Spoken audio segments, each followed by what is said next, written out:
Halo semuanya, kita semua pasti pernah kan ngeliatin layar yang isinya angka sama tulisan semua. Rasanya kayak mau tenggelam di lautan data. Tapi gimana kalau spreadsheet yang kelihatannya ribet itu sebetulnya bisa kita jinakkan? Hari ini kita bakal bongkar caranya ngubah data yang acak-acakan jadi informasi yang jelas. Dan bikin spreadsheet nurut sama kita, bukan kita yang dibikin pusing. Pernah lihat yang kayak gini kan, tabel data yang ya ampun berantakan banget, entah itu daftar penjualan, data nilai siswa atau laporan bulanan. Nah, ini yang kita sebut data mentah, informasi yang masih apa adanya, belum diapa-apain, dan jujur aja bikin kepala pusing liatnya.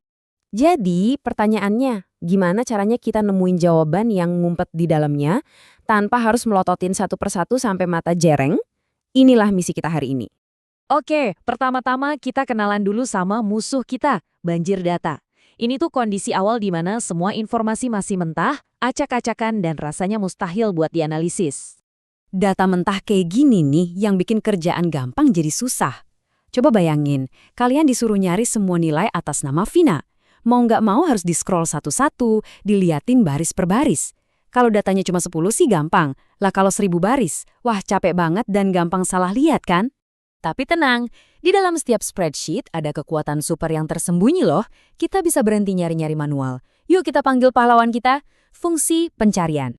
Nyari data secara manual di tumpukan data yang segede gaban itu, ya persis kayak nyari jarum di tumpukan jerami. Susah banget.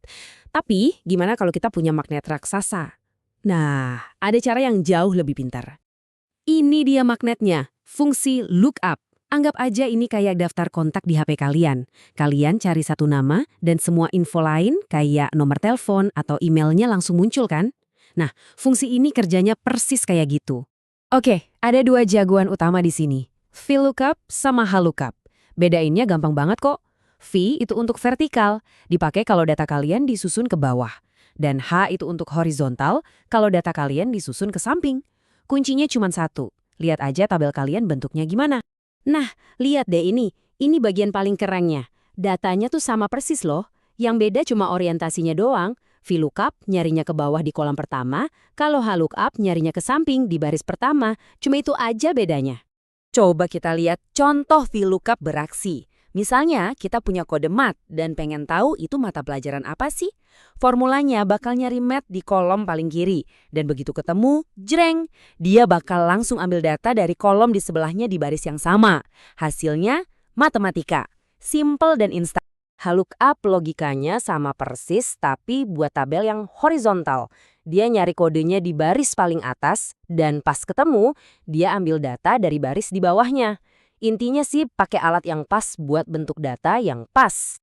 Oke, nemuin satu data itu emang keren. Tapi, kekuatan yang sesungguhnya itu baru muncul pas kita bisa ngelihat gambaran besarnya.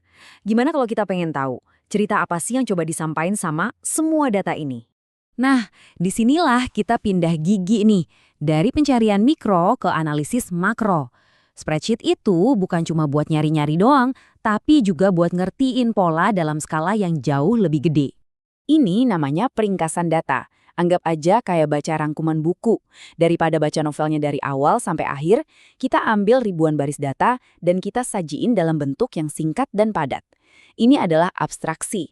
Kita cuma fokus ke hal-hal yang paling penting aja.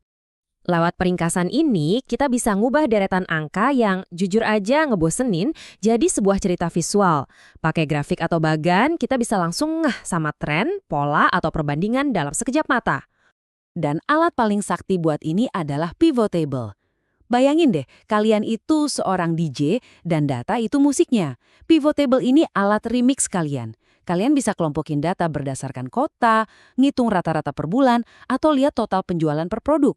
Semuanya cuma dengan beberapa klik, tanpa ngubah data aslinya sama sekali. Keren kan?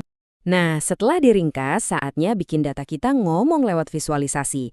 Grafik batang buat ngebandingin, diagram lingkaran buat lihat porsinya, atau grafik garis buat lihat tren dari waktu ke waktu. Setiap visual punya ceritanya masing-masing. Sekarang, kenapa sih semua ini penting banget? Karena ujung-ujungnya, jago ngolah data itu bukan cuma soal teknis. Ini tentang gimana kita bisa bikin keputusan yang lebih baik di dunia nyata. Coba bayangin skenario beneran deh.